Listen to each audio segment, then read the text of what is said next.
So, final day of the challenge, a good day to kind of just look back on, even though it's only been a week, hopefully you can think back on how the week went. Maybe you had some takeaways, some things you learned. Just reflect on what you did. A lot of people said this was really challenging just to find the time. So honor the fact that you came, that you showed up, that you did what you could, that you honor the fact you have a busy life, honor the fact you're stressed sometimes. You have people to take care of, you have responsibilities, there's a lot of weight on everybody that, we just have to juggle things.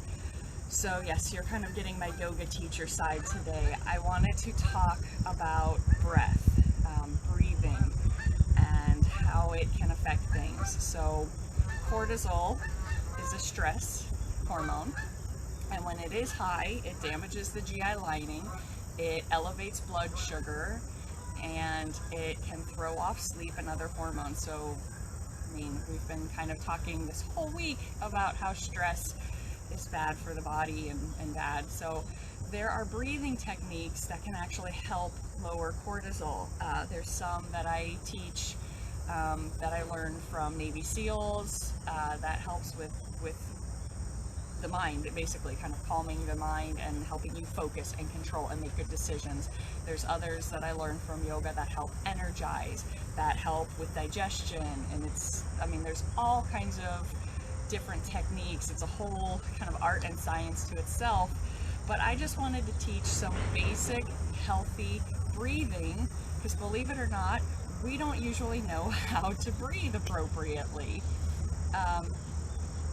Most people, we get stressed and we do chest breathing. So it's this up here, I'm exaggerating, but you can see the muscles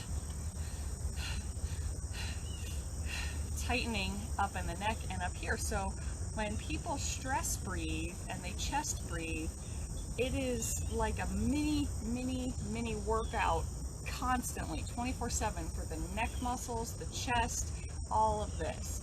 And that over time can be part of what perpetuates headaches and like tension headaches and migraines and pressure up here, because these muscles are the only ones working. When you fully breathe, full 3-compartment breathing, your spine should move, your ribs should expand, your belly should move. And we talked yesterday about movement of the spine for health, and breathing is actually a part of that. If you breathe correctly, if you breathe in the chest, I'm doing it fast so you can see it, but there's not much movement except this up and down in the shoulder area. But if you breathe fully, you can actually feel a slight stretch in the back when you think about expanding the ribs. So what I want everyone to do today is to practice this breathing that helps reduce cortisol, helps reduce blood pressure, helps calm the body, brings oxygen to the cells, and as your blood moves, that carries nutrients, it carries waste out. You want nutrients and oxygen to the cells, and you want waste back out. And respiration is one other way that we eliminate bad juju, junk and toxins and byproducts.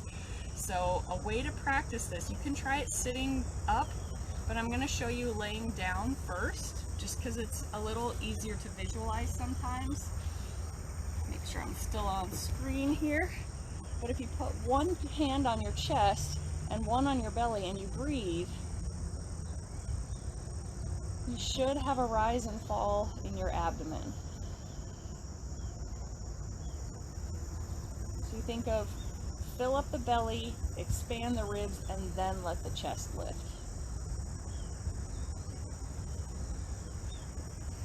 As big as you can. Then push it all out. Hopefully you can see my belly moving.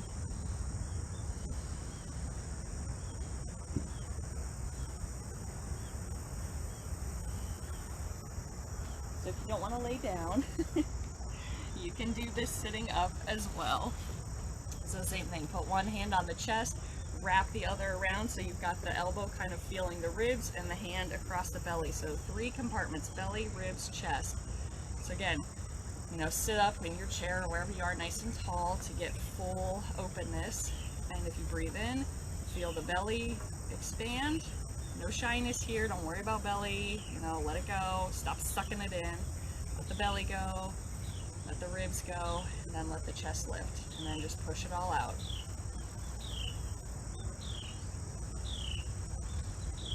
So I just want you to sit, close your eyes if you want to, take a couple deep breaths.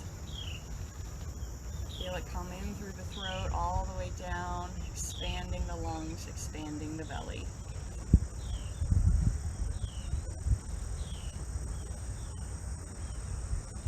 See how much you can slow it down.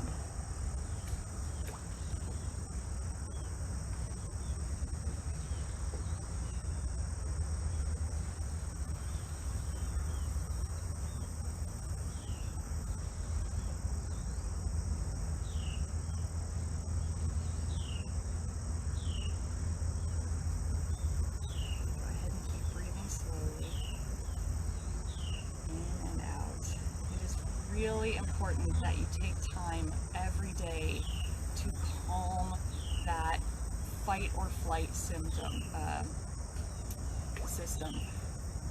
We are meant to have fight or flight, where adrenaline kicks up and blood pressure goes and all of that, but only when we need it. We need rest and recovery time to balance that. And we live in a society that I've heard described, it's like being chased by a tiger, but in slow motion. We may not peak with that absolute sheer terror adrenaline, but we are up there with deadlines at work and responsibilities and pressure we put on ourselves and pressure that we let other people put on us, and reading horrible things in the news, and of course media just inundates us with negativity because that's clickbait. So it's important to take time to shut that all off and let your rest and recovery system have time. Your parasympathetic nervous system needs to set in to calm the nervous system, calm the stomach acid, calm the digestion, calm the mind, calm the heart, everything. We need rest and recovery time as well. So just taking a few breaths, 5 minutes a day. That's what I want you to focus on today as you reflect on the past week. How far have you come in a week? What do you want to do moving forward? What do you still need? What help do you still need? What questions do you still have?